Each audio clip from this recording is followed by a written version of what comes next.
กรณ์ในการถอดน็อตที่ขาดคานะครับ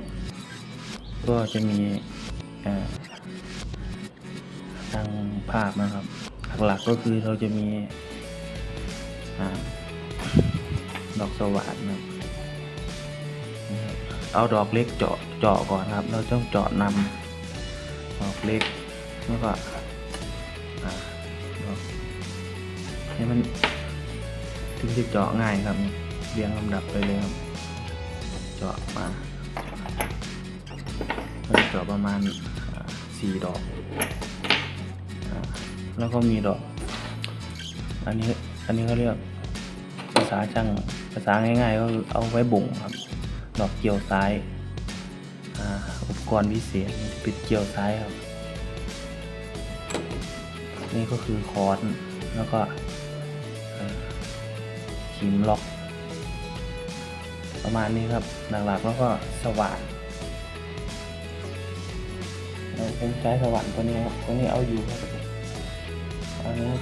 สั่งจากลาซาด้าครับเอาอยู่ครับต่อดอกเล็กก่อน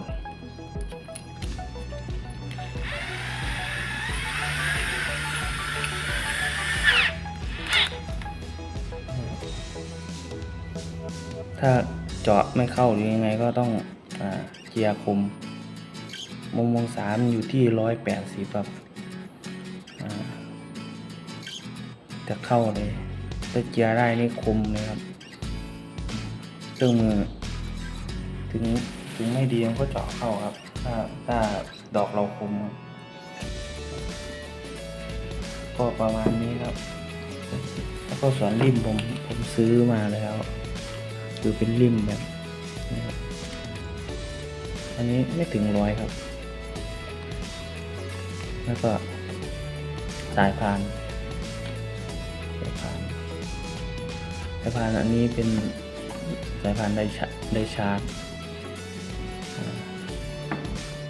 อันนี้มัน 4PK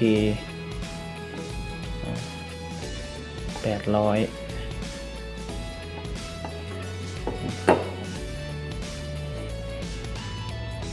ประมาณนี้ครับเสร็จแล้วเราจะไปทำการบ่งน็อตกันเลยครับโดยใช้ตัวนี้ครับเวลาเราเจาะเข้าไปแล้วเจาะเข้าไปจะเป็นรูแบบนี้ครับเจาะดอกสว่านเข้าไปเราก็ไปบ่งเราก็ไปอย่างเงี้ยเราเคาะเข้าไปให้มันจิกให้มันอยู่แล้วเราก็ขันออกประมาณนี้ครับ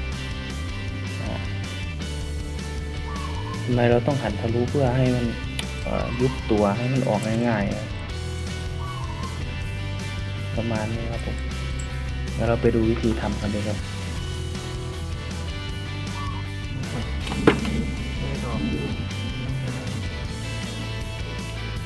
เอาไปเลย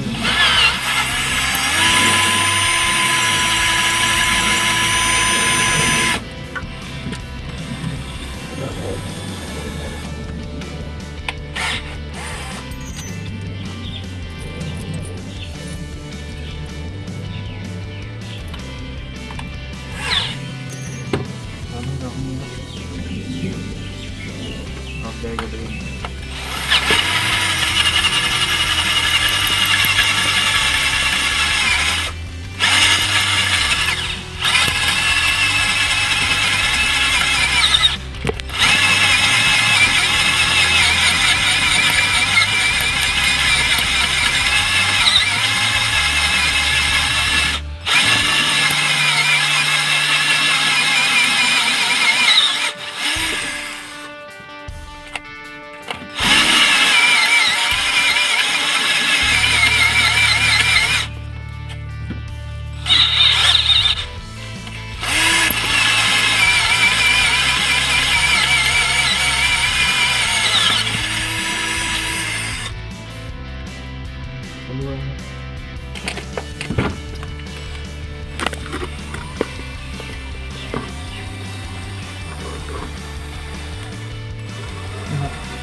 น็อตเก่า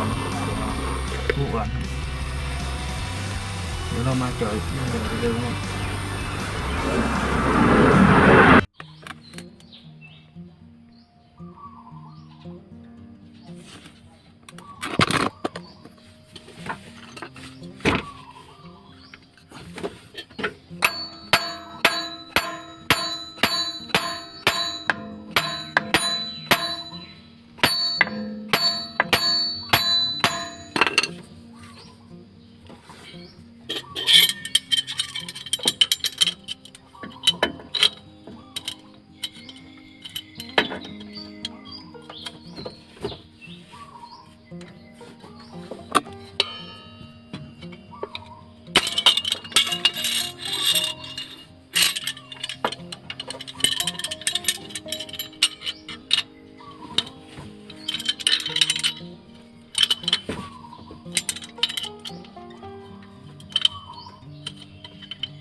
นี่ครับ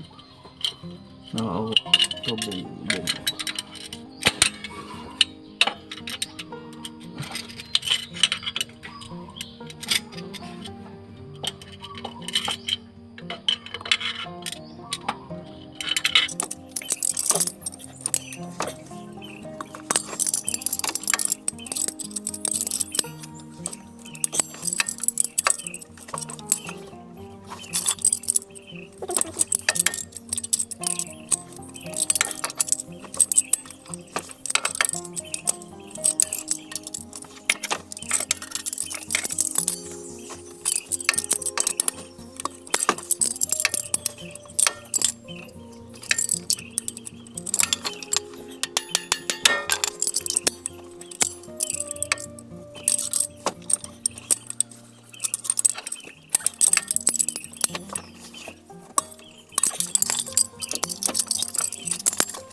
ที่ข้างนอกกำลังลงมาครับ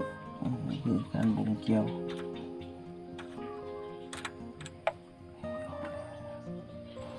นี่ขาด